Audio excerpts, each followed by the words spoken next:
구원받은 빌립보 감옥의 간수라고 하는 주제로 여러분과 함께 사도행전 16장 27절에서 34절 말씀 나누기 원합니다. 사도 바울은 복음을 전하다가 신라와 함께 감옥에 갇히게 돼요. 복음을 전하러 가는 길목에서 귀신 들린 여종이 소리를 지르면서 복음을 가로막았고, 그것을 여러 날 동안 반복했기 때문에 괴로워하던 사도 바울이 뒤돌아서서 여인에게 소리를 지르죠. 예수 그리스도 이름으로 명하노니 귀신아 나가거라 라고 명령을 하였을 때 그 여인의 몸에서 비돈의 영이 빠져나가게 되는 그것을 우리가 이 1절에 살펴보았습니다. 그런데 그 여인에게서 비돈의 영이 있을 동안에 점을 치는 능력이 있었기 때문에 그 점을 치는 일을 통하여서 돈을 벌어먹고 살았던 주인들이 사도 바울 일행을 잡아다가 관리들에게 넘기는 그런 장면이 또한 나왔었습니다. 그래서 그 관리들이 심하게 태형을 가하고 옥에 가둬놓던 이런 상황이죠. 근데 이 옥에 갇혔던 사도 바울과 신라는 옥에 갇힌 상황에서도 기도와 찬양하기를 멈추지를 않았어요. 그리고 그 기도와 찬양 소리가 모든 죄수들의 귀 속에 들릴 정도로 그렇게 큰 목소리로 기도하고 찬양하면서 옥문에 갇혀서마저도 절망 가운데 빠지지 않고 하나님의 이름을 찬양하며 또한 하나님께 기도드리는 담대한 그리스도인들의 모습을 보여줬던 것을 우리가 보았습니다. 그런데 그 기도와 찬양 소리에 따라서 하나님께서 기적을 베푸신 거예요. 절망 가운데서 하나님을 바라보고 하나님께 시선을 고정하고 기도하고 찬양하기를 멈추지 않았던 그리스도인들의 담대함으로 인해서 하나님의 권능이 임한 거죠. 그래서 큰 지진이 임하고 옥문들이 열리고 죄수들의 착고가 전부 다 풀려나 버린 거예요. 사도 바울과 신라만 착고가 풀린 것이 아니라 모든 죄수들의 옥문과 모든 죄수들의 착고가 다 풀려버린 거죠. 간수가 잠을 자고 있다가 화들짝 놀라서 깨어나는 거죠. 27절에 보면 간수가 자다가 깨어 옥문들이 열린 것을 보고 죄수들이 도망한 줄 생각하고 칼을 빼어 자결하려 하거늘 이렇게 나와 있습니다. 간수가 잠을 자고 있는데 큰 지진이 나는 소리가 들린 거예요. 그리고 화들짝 놀라서 깨어서 일어나 보니까 옥문들이 죄다 열려 있는 거죠. 그러니까 죄수들이 전부 다 도망갔다라고 착각을 한 겁니다. 그래서 칼을 빼어서 자결을 하려고 한 거예요. 그러면 간수는 이런 상황에서 왜 자살을 시도하려고 했을까요? 어차피 이것이 발각되어서 책임을 지고 죽어야 한다고 하더라도 결론은 목숨을 잃는 거잖아요. 그런데 자살을 시도하려고 한 겁니다. 로마의 법에서는 죄수의 형량을 죄수가 탈옥했을 때에 간수가 그대로 감당을 하는 겁니다. 바울, 신라를 포함해서 거기에는 많은 죄수들이 있었을 거란 말이죠. 그 죄수들의 모든 형량을 다 감당을 한다고 생각을 해보세요. 그게 얼마나 이제 치욕스럽고 고통스러운 일이 되겠어요. 그러니까 심판의 과정, 재판 과정, 그 다음에 이런 일들을 추궁당하는 과정, 이런 것들을 겪으면서 결국 죽게 될 거, 이거 생각하니까 깝깝한 거죠. 그래서 두려움에 이제 휩싸이게 된 겁니다. 그래서 이럴 바에는 차라리 죽는 게 낫겠다 이러고 칼을 빼어서 자살을 하려고 한 거죠. 근데 간수에게는 이 두 가지 두려움이 있었어요. 첫 번째 두려움은 죄수들의 형량을 어떻게 감당할까라고 하는 두려움이었어요. 방금 설명한 두려움이 이 두려움이죠. 그래서 자살하려고 했던 거죠. 그런데 죄수가 다 도망갔는지 거기에 아직도 있는지 이것을 체크해 볼 수도 있잖아요. 간수는 그것을 체크해 볼 생각을 하지 못한 채 죄수들이 전부 다 도망갔다라고 미리 지레짐작을 한 거예요. 그리고 자결하려고 한 겁니다.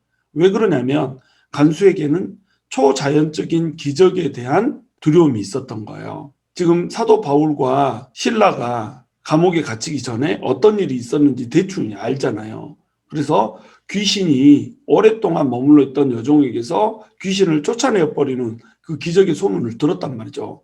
그러면 그 기적을 체험했기 때문에 지금 사도 바울과 신라를 벽에 달린 사슬에다 묶어놓음으로써 두 발을 움직이지 못하게 하고 옥문도 잠가놓고 그 옥도 빛이 들어가지 않는 내옥에다 가두어서 전혀 움직일 수 없게 운신할 수 없게 이렇게 만들어 놓았었잖아요.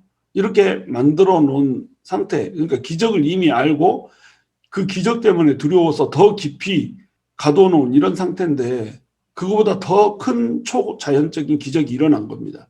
그래서 옥문이 열려버리고 지진이 일어나버리고 뭐 이런 일들이 벌어진 거예요. 그러니까 얼마나 당황스럽겠어요. 그 두려움 때문에 인지 능력을 상실해버린 거죠. 죄수들은 어떻게 됐지? 살펴볼 법도 한데 바로 자결하려고 달라드는 겁니다. 이게 두 가지 두려움에 휩싸였던 것이죠. 이런 절망과 두려움 가운데서 두 사람의 각기 다른 태도가 지금 소개되고 있어요. 사도 바울과 실라는 죽을 만큼 맞았잖아요. 40대에서 한 대 가만 태형을 맞는데 많이 때렸다라고 하는 걸로 봐서 40대보다 더 넘겨서 매를 맞았던 것 같은 그런 상황이잖아요. 그리고 옥문에 갇혀서 빛도 들어오지 않고 공기도 탁하고 또 착고에 묶이고 옥문들이 모두 닫혀있는 이런 상태, 도무지 운신할 수 없고 움직일 수 없는 이런 절망적인 상태에서 사도 바울과 실라는 어땠어요? 기도하고 찬양했단 말이죠. 그리고 그 기도와 찬양이 쪼그라드는 소리가 아니라 모든 죄수들이 다 들을 수 있을 만큼의 큰 소리로 기도하고 찬양했단 말이죠. 그들은 하나님에 대해서 그들의 시선을 거두지를 않았어요. 소망을 하나님께 두었단 말이죠. 소망을 하나님께 둔 자들을 아무도 말릴 수가 없는 거예요. 하나님께 소망이 있기 때문에 세상 가운데서 오는 옥죄어 오는 그 절망이라고 하는 것이 이들에게는 아무런 의미가 없었던 것입니다. 이들은 옥에 갇혔건 밖에 나갔건 상관이 없었던 거예요. 이미 하나님을 위해서 목숨을 드리겠다라고 결정을 해버린 상태고 하나님을 위해서 매를 맞는 것, 하나님을 위해서 갇히는 것 이것을 응당한 것으로 여기고 있는 사람들이라는 거예요. 모든 소망이 내가 자유롭게 돌아다닐 수 있다라고 하는 상황에서 오는 것이 아니라 갇혀있는 상황이라고 할지라도 하나님으로부터 소망이 온다라고 하는 것, 죽는다라고 할지라도 죽음 이후에 펼쳐질 또 다른 천국의 소망이라고 하는 것, 여기에 그들의 소망이 있었기 때문에 옥문에 갇혀있다라고 하는 그 상황이 이들을 절망 가운데로 이끌 수가 없었던 겁니다. 그러니까 원칙적으로 그리스도인들에게 절망이라고 하는 단어 자체가 impossible 하다는 거예요. 그리스도인이 하나님께 시선을 두는 순간에 그리스도인에게 절망이라고 하는 단어는 의미가 없어져 버린다는 겁니다. 그런데 하나님이 없었던 이 간수는 어때요? 절망적인 상황 가운데서 진짜로 이것이 절망인지 아니면 약간의 소망이라도 있는 상황인지 이걸 살펴볼 겨를도 없이 자결을 시도를 하잖아요. 이것이 하나님이 있는 자와 하나님이 없는 자의 차이라는 거예요. 똑같이 하나님을 믿으면서도 하나님께 시선을 둔 자와 하나님께 시선을 두지 못한 자의 차이가 여기에서 갈린다는 겁니다. 우리가 소망을 하나님께 둬버리면 절망이라고 하는 것은 우리한테 아무런 의미가 없어진다는 거죠. 그러니까 우리는 소망을 하나님께 둬야 된다는 겁니다. 모든 사방이 막혀버리고 숨쉬기 힘들 정도로 답답한 상황이 왔을 때 빛이 하나도 없이 어둠뿐인 상황이 있을 때 우리의 빛이시고 우리의 소망이시고 우리의 희망이신 그 하나님, 우리의 자유하심인 그 하나님, 그 하나님께 우리의 시선을 두면 우리는 절망하지 않을 수 있다는 거죠. 세상 사람들과 우리의 차이가 뭐예요? 그 차이는 절망적인 상황 가운데 빠지지 않는다는 게 아니에요.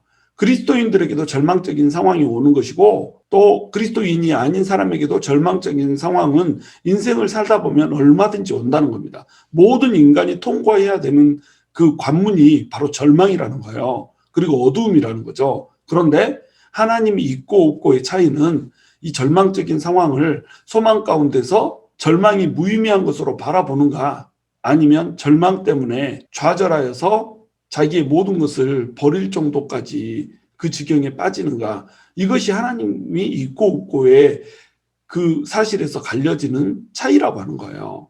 우리는 하나님을 가진 자잖아요. 하나님을 가진 자는 절망 속에서도 하나님께 시선을 집중하고 소망을 발견하는 방법을 천국의 소망 가운데 사는 방법을 알 수 있어야 된다고 하는 겁니다. 그것이 우리의 힘이고 그것이 우리의 권능이라는 거예요. 그리고 세상 사람들과 구별되는 우리의 구별점이라는 겁니다. 성도는 세상 사람들과 구별되게 사는 거예요.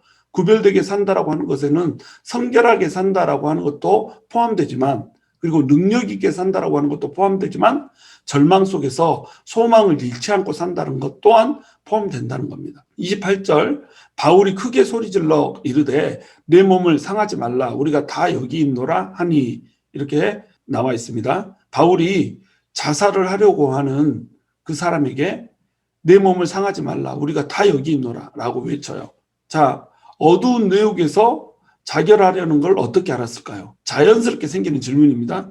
어두운 내역에서 빛도 없고 이러는데 어떻게 자결하는 걸 알았을까라고 하는 질문이 생길 수 있죠. 그런데 다음 구절인 29절에 보면 간수가 자기 조수에게 나에게 등불을 달라라고 하는 대목이 나와요. 그러니까 등불을 들고 있었던 거죠. 저 멀리서 등불을 들고 있었기 때문에 희미하게나마 그 자결하려고 하는 상황을 바울은 알 수 있었을 거예요. 또한 빛이 없다라고 할지라도 간수가 뭔가 독백을 했을 거란 말이죠. 아, 이제 모든 것이 끝났구나. 죄수들이 다 도망가 버렸구나. 이거 어떻게 책임지지? 큰일 났네. 에이, 차라리 죽여버리겠다. 그러고 칼을 쫙 뺐을 거 아니에요. 그럼 조용한 그 내역 속에서 칼을 뽑는 장면, 독백하는 장면, 이런 소리들이 막 들렸을 거 아니에요. 그런 소리들을 듣고 지금 죽으려고 하는구나 하는 절체절명의 상황을 간파를 했을 거라는 거죠. 그래서 바울이 소리를 질러서 막았을 것이다. 이렇게 우리는 쉽게 추측할 수가 있는 겁니다. 근데 또 한 가지 난제는 뭐냐면 죄수들은 또 왜 도망가지 않고 가만히 있었을까? 바울과 실라는 어차피 모든 것을 하나님께 맡긴 사람들이기 때문에 착고가 풀렸어도 도망가지 않을 수 있지만 죄수들은 도망갈 수 있잖아요. 근데 죄수들이 도망가지 않고 그 자리에 있었던 이유가 뭘까? 이 질문들이 또 생길 수가 있죠. 이 질문들에 대해서도 우리가 추측할 수가 있어요. 죄수들은 지금 바울과 실라가 옥에 갇혀서도 찬미하고 기도하는 소리를 다 들었단 말이죠. 하나님을 찬양하는 소리, 하나님께 기도하는 소리, 이런 내용들을 다 듣고 아, 저들이 믿는 하나님께 저들은 절망 속에서도 희망을 잃지 않고 기도하는 사람들이고 찬양하는 사람들이구나, 이런 것을 깨달았을 거 아니에요. 아, 저 사람들은 특별하다. 저 사람들은 우리와는 다르다. 우리는 절망 가운데 힘을 잃고 아무것도 할 의지를 갖지 못하고 있는데 저 사람들은 죽도록 맞고 들어와서도 정신을 잃지 않고 소망을 잃지 않고 기도하면서 찬양하는 사람이구나. 특별한 걸 발견한 거예요. 그런데 그들의 기도와 찬양 소리 이후에 큰 지진이 일어나 버린 겁니다. 옥문이 열리고 착고가 풀려버린 거예요. 자, 그러면 이 죄수들은 어떤 상태에 이르게 될까요? 엄청난 두려움에 휩싸이게 되는 겁니다. 저들이 믿는 신은 도대체 어떤 분인가? 저들이 찬양하는 신은 도대체 어떤 분인가? 라고 하는 두려움에 휩싸이지 않겠어요? 지진까지 일어나 버렸으니까 옥이 막 통째로 흔들려 버렸잖아요. 그러니까 두려운 겁니다. 도망갈 생각을 할 수가 없는 거죠. 도망갔다가 지진 나가지고 땅으로 폭 빠져버리면 어떡해요? 그러니까 이들은 감옥 속에서 아무 일이 없기를 기대하면서 두려움 가운데 기다리고 있을 수밖에 없었다는 거죠. 자, 이렇게 추측할 수 있지만 이 모든 것들은 다 추측일 뿐이에요. 아쉽게도 누가는 이런 것들에 대해서 상세하게 기록을 하고 있지 않아요. 누가는 역사가 있기 때문에 모든 상황들을 될 수 있는 대로 자세하게 기록하는 그런 성향의 사람이거든요. 그런데 이런 것들을 기록하지 않고 바울이 크게 소리 질러서 내 몸 상하지 말라, 우리가 다 여기 있다 라고 소리친 장면, 이 장면에 집중을 한단 말이죠. 그러니까 누가의 관심이 뭐라는 거예요? 어두운 내역에서 어떻게 알았지? 죄수들은 왜 도망가지 않았지? 이런 거 관심 없는 거예요. 누가의 관심은 바울의 영혼에 대한 사랑, 하나님의 역사하심, 그리고 한 영혼의 소중함, 이런 것에 관심을 두고 있다는 겁니다. 모든 초점이 지금 하나님의 나라와 한 영혼에 머물러 있다는 거예요. 그러니까 그것을 중심으로 기술을 하고 있단 말이죠. 우리가 얼마든지 질문할 수 있는 가장 자연스럽게 나오는 이 질문들마저도 대답을 하지 않고 영혼에 대한 포커스를 맞추고 있는 거예요. 바로 이 영혼 때문에 바울이 감옥에 들어와 있을 수 있단 말이죠. 바울이 심하게 두들겨 맞고 감옥에 들어오는 상황이 없었다면 이 간수는 구원을 받을 수 있는 기회를 갖지 못했을 거예요. 그런데 이 간수가 구원받을 수 있도록 바울은 감옥에 들어와 있는 겁니다. 그래서 바울의 영혼에 대한 열정을 우리가 여기에서 볼 수가 있다는 거예요. 이게 누가의 초점이란 말이에요. 바울은 착고가 풀렸고 문이 열렸기 때문에 얼마든지 도망갈 수 있어요. 그리고 간수가 죽으려고 하건 말건 상관없이 자기는 몸을 피할 수 있죠. 왜냐하면 이 간수는 지금 대적이잖아요. 죽도록 자기 몸을 때린 사람이 누구예요? 이 간수잖아요. 이 간수가 때리라고 하는 명령을 받고 때린 거지만 어차피 이 간수는 그쪽 편이었단 말이죠. 그래서 자기 몸을 죽도록 상하게 한 원수란 말이에요. 40대에서 한 대 가난 태형만 맞아도 사람이 죽는데 몹시 쳐가지고 40대를 넘겨버린 매를 때려버렸다고 생각해 보세요. 밉지 않겠어요? 이 사람에게 관심을 두고 죽지 말아라 이러고 소리칠 필요가 있겠어요? 그런데 바울은 한 영혼을 사랑했단 말이에요. 자기에게 위해를 가한 사람이건 자기에게 착고를 채운 사람이건 자기를 옥에 가두고 옥문을 잠근 사람이건 상관없이 바울의 관심은 영혼이었단 말이죠. 이것이 바울의 위대함이라는 거예요. 근데 우리는 한 영혼을 바라볼 때 이렇게 바라보지 못한단 말이죠. 한 영혼을 바라볼 때 나를 공격하고 나를 힘들게 한 사람, 이 사람에게 지금 바울은 사랑을 베풀고 있고 그 영혼을 어떻게 하면 구원할까라고 하는 것에 집중을 하고 있는데, 우리 봐보세요. 우리는 어제 죽고 못 살던 사이인데 오늘 와서는 그냥 얼굴도 보지 않는 쌩까는 사이가 돼버리잖아요. 그것도 무슨 큰 죄를 지었기 때문이 아니라 단순한 성격 차이, 이런 걸로 그렇게 돼버리는 것이 우리란 말이죠. 우리가 숱하게 이런 것을 교회 안에서 경험을 한다는 겁니다. 그럼 우리한테는 왜 이런 일이 벌어지는 걸까요? 사도 바울이 믿는 하나님과 우리가 믿는 하나님은 다른 걸까요?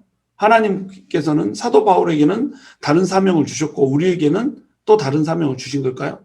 그렇지 않다는 거죠. 우리 내면에 채워진 하나님의 사이즈가 다른 겁니다.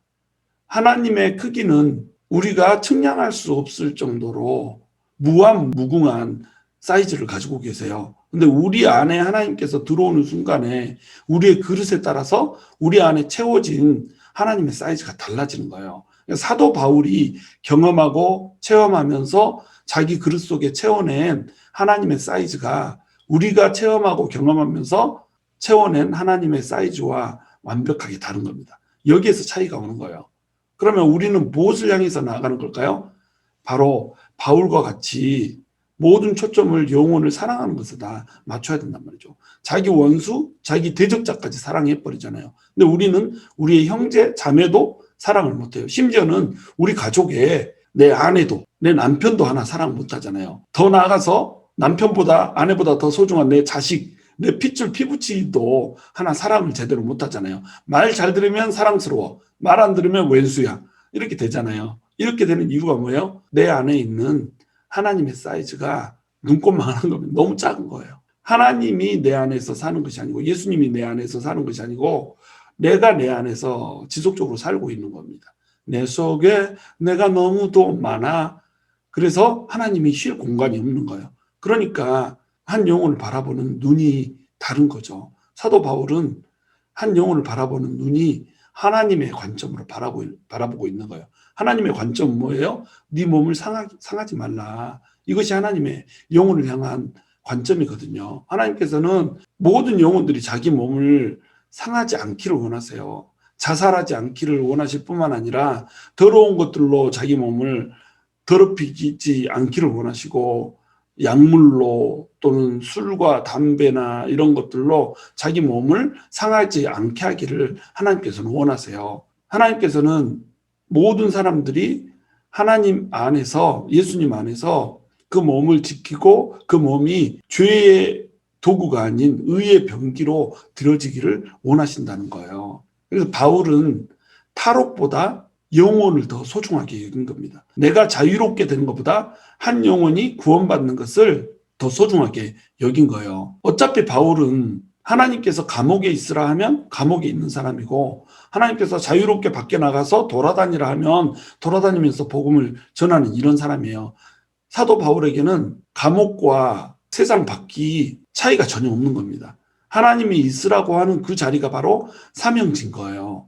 그러니까 감옥에 있는 것을 아무것도 아닌 것처럼 하찮은 것으로 여기는 거예요.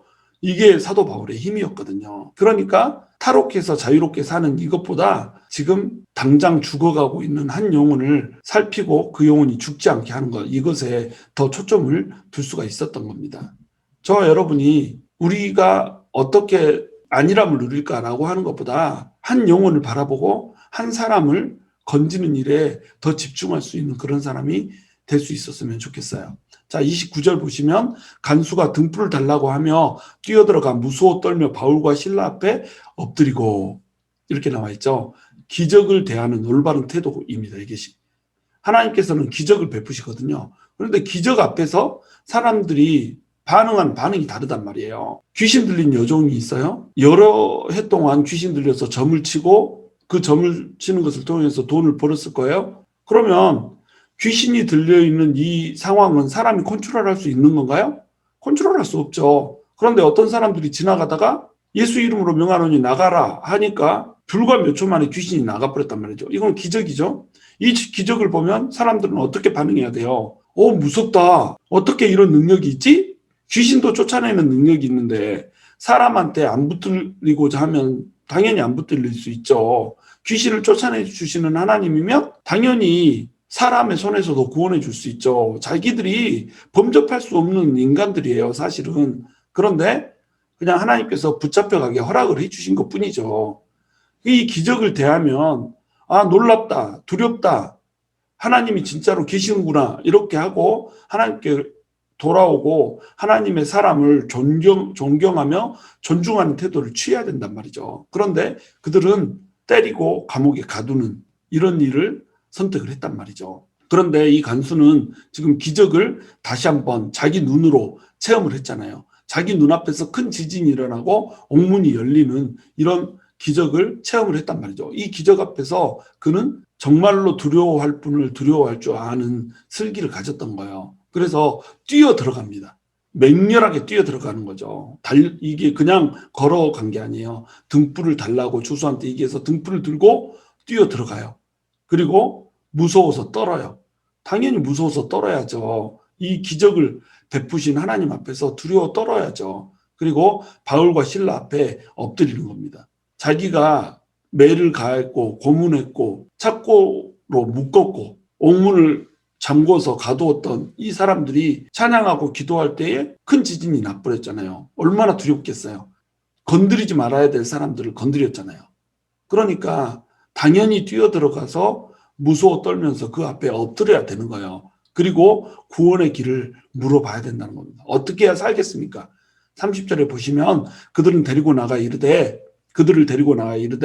선생들이여 내가 어떻게 해야 구원을 받으리까 하거늘 이렇게 나와 있죠. 여기서 선생들이여 이 말은 헬라어로는 퀴리오리 이렇게 돼 있어요. 여러분 퀴리오스가 주님이라고 하는 뜻인 거 다 아시죠? 선생들아 이렇게 표현되어 있지만 퀴리오리 이렇게 돼 있단 말이에요. 그러니까 주님들이여 이렇게 부른 겁니다. 지금 극 존칭을 사용하고 있는 거예요. 자기가 지금 때렸던 죄수, 자기가 착고를 채웠던 그 죄수한테 이제는 내 주님이여 이렇게 부르고 있는 거예요. 그들을 데리고 나갑니다. 옥문 밖으로 데리고 나가요. 그들이 이제 도망갈 거라고 하는 바울과 실라가 도망갈 거라고 하는 염려 따위 다 접어버렸어요. 도망갈 거면 벌써 도망갔죠. 그리고 그들은 옥문 아니라 무엇으로도 가둘 수 없는 두려운 하나님의 사람들이라고 하는 것을 지금 인식을 하고 있어요. 그러니까 데리고 밖으로 나가는 거예요. 그리고 선생들이요, 주님들이요, 내가 어떻게 해야 구원을 받으리까? 구원받을 그 방법에 대해서 물어보고 있는 거죠. 지금 이 사람은 지진과 함께 자기의 자존심을 땅에 묻어버렸어요. 죄수들 앞에서 무릎을 꿇고 엎드리고 있어요. 바로 이 자세가 구원에 이르는 길이라고 하는 겁니다. 기적을 베푸시는 하나님 앞에 그리고 하나님 사람 앞에 납작 엎드려서 낮아지면 구원이 임하는 거예요. 여러분 낮아지지 않으면 구원도 은혜도 임하지 않는 겁니다.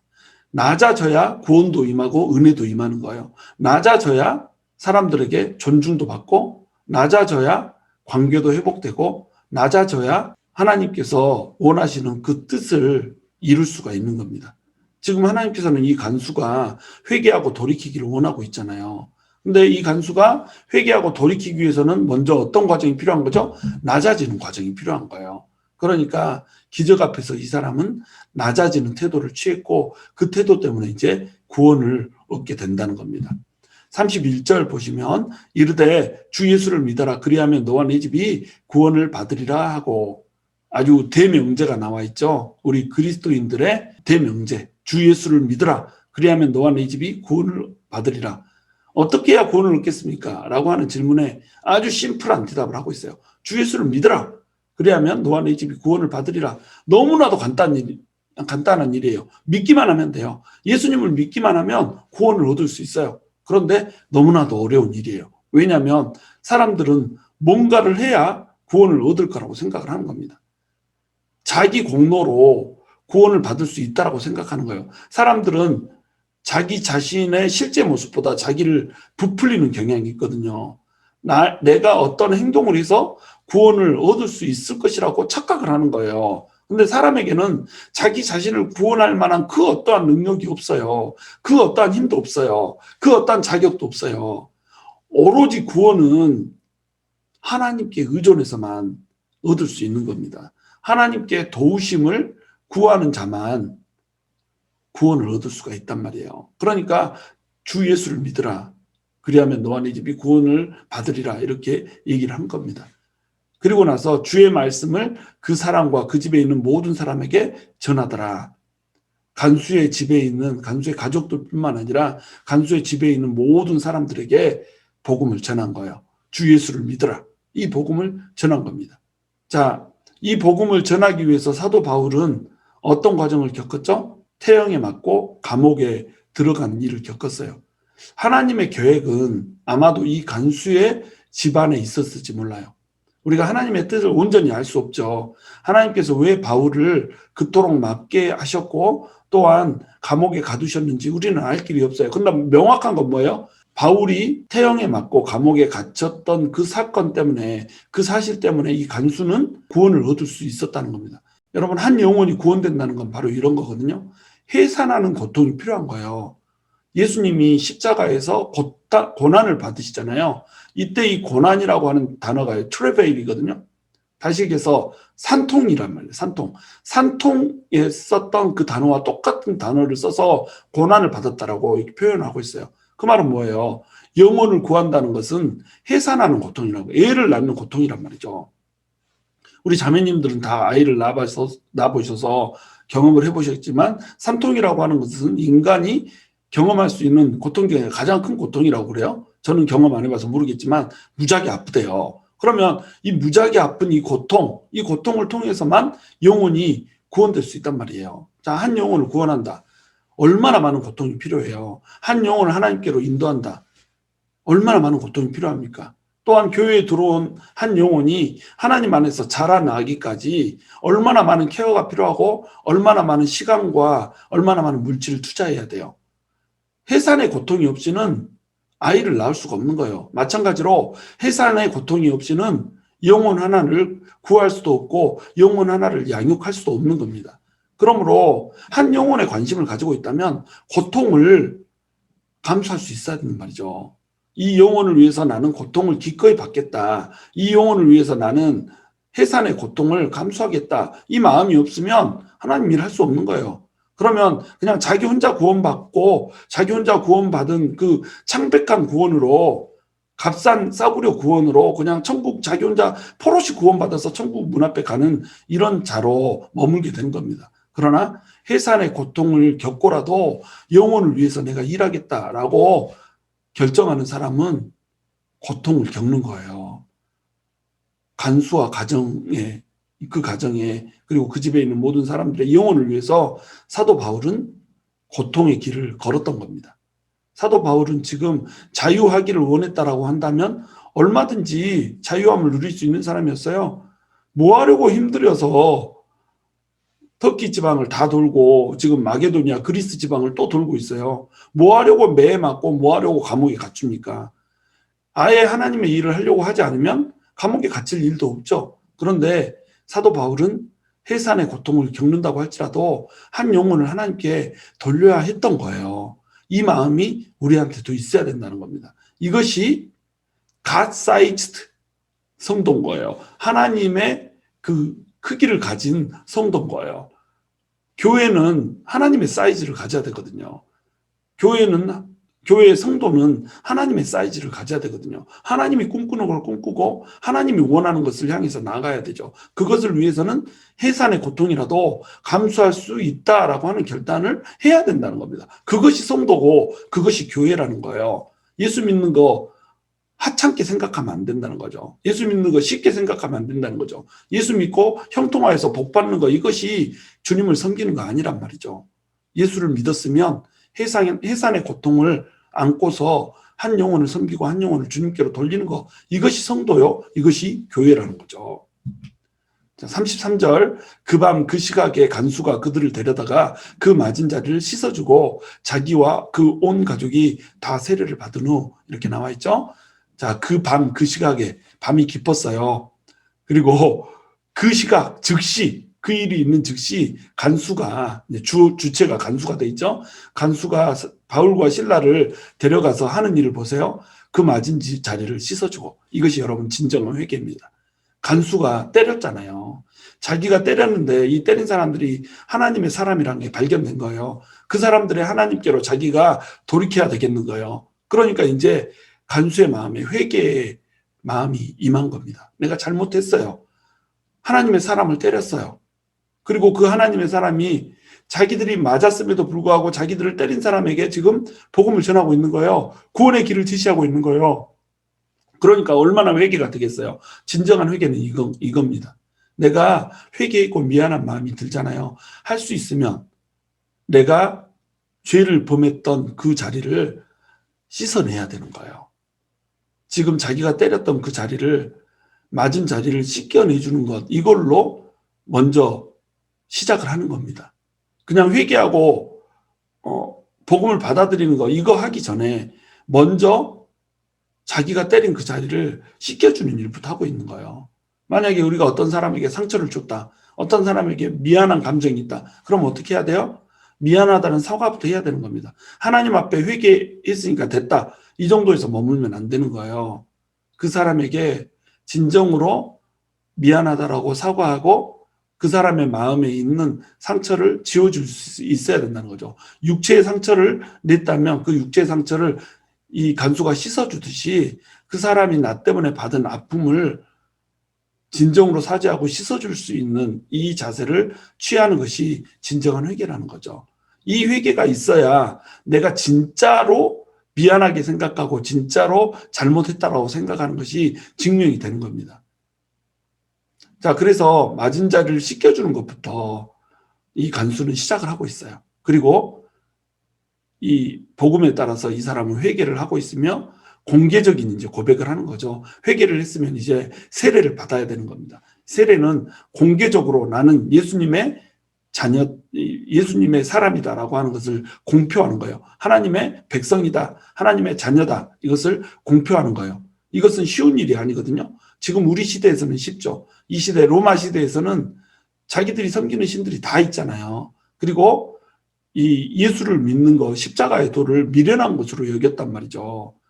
그래서 예수를 믿는 것을 이상하게 여기는 이런 사람들, 성찬식을 했기 때문에 이 식인종이라고 여겨졌고 서로 형제 자매라고 부르기 때문에 근친상간을 하는 사람들로 여겨졌고 황제에게 절을 하지 않았기 때문에 무신론자라고 여겨졌던 이런 사람들이 그리스도인이거든요.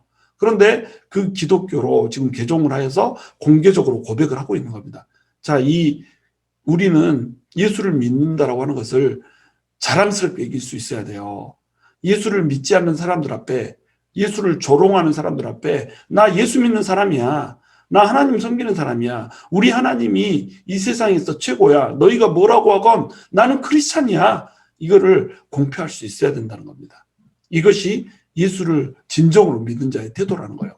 34절, 그들을 데리고 자기 집에 올라가서 음식을 차려주고 그와 온 집안이 하나님을 믿음으로 크게 기뻐하니라. 완전히 상황이 딱 반전되고 있는 모습이 보이죠? 자, 사도 바울과 실라를 대적했어요. 그들을 때렸어요. 근데 이제는 어떻게 하고 있어요? 그들에게 음식을 차려주고 있어요. 복음이 갖는 힘입니다, 이게.